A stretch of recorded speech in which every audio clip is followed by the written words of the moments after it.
The market smelled of burning incense and rotting cabbage. Ahri wrapped her cloak around her 9 tails and fiddled with her twin sunstone tokens to distract herself from the stench, rolling them between her fingers and snapping them together. Each one had the shape of a blazing flame, but they were carved in such a way that their sharper edges fit together, forming a perfectly smooth orb. She had carried the golden stones since before she could remember, though she had no knowledge of their origin. Though Ahri was in a new environment, she was comforted by the latent magic buzzing all around her. She passed a stand with dozens of woven baskets filled to the brim with polished rocks, shells etched with legends from a seafaring tribe, gambling dice carved from bones, and other curious items. Nothing matched the style of Ahri's sculpted tokens. "Care for a gem to match the blue of the skies?" asked the gray-bearded merchant. "For you, I'll trade a cerulean bauble for the cost of a single cry-raven feather, or perhaps the seed of a jubji tree. I'm flexible." Ahri smiled at him, but shook her head and continued through the market, sunstones in hand. She passed a stand covered in spiky orange vegetables, a child selling fruit that shifted color with the weather, and at least 3 peddlers swinging tins of incense, each of whom claimed to have discovered the deepest form of meditation. "Fortunes! Come get your fortunes told!" called a young woman with lavender eyes and a soft jawline. "Find out who you'll fall in love with, or how to avoid unlucky situations with a pinch of burdock root. Or if you'd prefer your future left to the gods, I'll answer a question about your past. Though I do recommend finding out whether or not you're at risk for death by poisoning." A tall Vastaya with feline ears was about to take a bite of a spiced pastry. He froze and stared at the fortune teller in alarm. "The answer is no, by the way. Yours for free," she said, curtsying at him before turning to Ahri. "Now, you look like you've had a dark and mysterious past, or at least some tales worth sharing. Any burning questions for me, lady?" Beneath heavy layers of incense, Ahri paused at the scent of wet fur and spiced leather lingering at the woman's neck. "Thank you, but no," she replied. "I'm still looking around. You won't find any more Imelo tokens in this market, I'm afraid," the woman said, nodding to Ahri's sunstones. "Like the ones you have." The back of Ahri's neck prickled, and she drew closer to the woman. She would not let her excitement get the better of her. "Do you recognize these? Where do they come from?" The woman eyed Ahri. "I think they're Imelos, anyway," she said. "Never seen a pair in person. He only carved a small number in his time, and many of the sets were separated in the war. Dead rare, those." Ahri leaned closer with each word. "I'm Hireen, by the way," the woman said. "Do you know where I might find this craftsman?" Ahri asked. Hireen laughed. "No idea, but if you come in, I'll tell you what I know." Ahri wrapped her cloak around her shoulders and eagerly followed the fortune teller past her booth and into a caravan decorated wall-to-wall with animal skins. "Tea?" Hireen said. "I brewed it this morning." She poured 2 cups of liquid the color of plum wine, taking one for herself.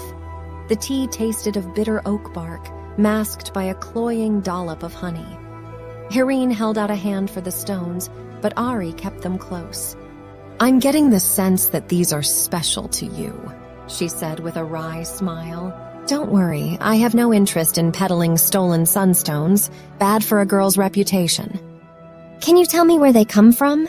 asked Ahri, handing them over gingerly. Hireen held them up to the light. "These are beautiful," she said. "I don't know how they fit together so perfectly. I've not seen the like." Ahri said nothing. She stood frozen with curiosity and did not take her eyes off the woman. Legend says the sculptor known as Imelo collected fossilized lizard eggs from 1,000 years ago that he carved into intricate shapes. These ancient lizards lived long before the Getu Sea dried up to a desert, leaving only petrified bones and dust. Hirine coughed, and Ahri detected a bitter note upon her breath, as if she had been drinking vinegar. Emello stones are designed as small pieces that fit into a larger sculpture, she said. The woman dangled the golden pieces in front of Ahri's face. Just as your past has left you with information to be desired, these stones may have many more parts that, when combined, create another shape altogether. Who knows what you'll become when you track down your history? With the missing pieces, you may learn more than you'd like. Those are pretty words, Ahri murmured, staring at the woman. After a moment of silence, Hirine chuckled. Some threads of truth, threads of my own invention. A fortune-teller's weaving must be seamless. The woman retrieved a hunter's knife from a cabinet. I weave in just enough of what you desire to make you stay, she said. Till the tea slows your muscles, that is. A low growl escaped Ahri's lips. She would tear this woman apart. She tried to pounce, but her limbs did not obey. She was rooted in place. Oh, there's no need for that, lady. I only need a single tail. Useful for a variety of potions, you see, and extremely valuable. Or so I think. Never seen a vastaya with foxtails before. The tea freezes any pain, along with your mobility. Hirine wrapped a bandage around one of Ahri's tails. Ahri tried to resist, but she still could not move. You'll wake up tomorrow good as new, said the woman. Well, with one less tail. Do you really use all 9? Ahri shut her eyes and reached out to the reservoirs of magic around her. The environment had plenty ripe for the taking, but she was too weakened by the tea to draw them to her. Instead, she reached into Hirine's mind, which was far more malleable, and pushed. Ahri opened her eyes and stared hard into Hirine's. They deepened from lavender to violet. Hirine, she said. Come closer. I would look into the face of the one who tricked me. Of course, lady, Hirine replied, transfixed. The woman's voice sounded hollow, as though it came from the bottom of a well. She leaned in until her face was only inches away. Ahri inhaled, drawing essences of the woman's life from her breath. Hirine was a young girl hiding, hungry and afraid, beneath a market stall. 2 men argued above, looking for her. She had nothing but empty coffers to show for her day's work. Ahri continued to drain Hirine's life, sampling memories of raw emotion. They felt rich in Ahri's mouth, and she relished each unique flavor of emotion. Hirine told the fortune of a witch doctor shrouded in veils, receiving a copper for her troubles. She used the coin to buy a piece of bread, which she devoured in seconds. In a seedy tavern, a raucous group played cards. A man with eyebrows resembling butterfly wings gambled a golden emello stone, while Hirine watched from the shadows. Hirine tracked Ahri as she walked through the market. One of her foxtails peeked from beneath her cloak.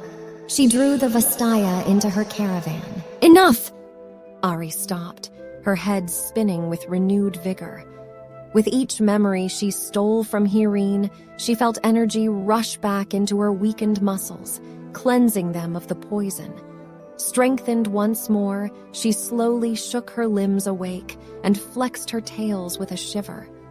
They tingled with pinpricks. Hirine stood wide-eyed and dazed, still very much alive. It was she that would wake tomorrow, good as new, less a few memories that she would not miss. With knowledge of the woman's life, Ahri's rage had faded. She brushed her hand against the fortune-teller's cheek, then wrapped her cloak tightly around her shoulders and stepped out into the sunlit market. Hirine would not remember her, or their encounter. But Ahri had left the trade with a name to hunt, Emello, and the image of the man with soft-winged eyebrows was burned in her mind. Hi, my name is Arya. Thanks for watching the video till the end. It would make me so happy if you liked this video and considered subscribing to the channel.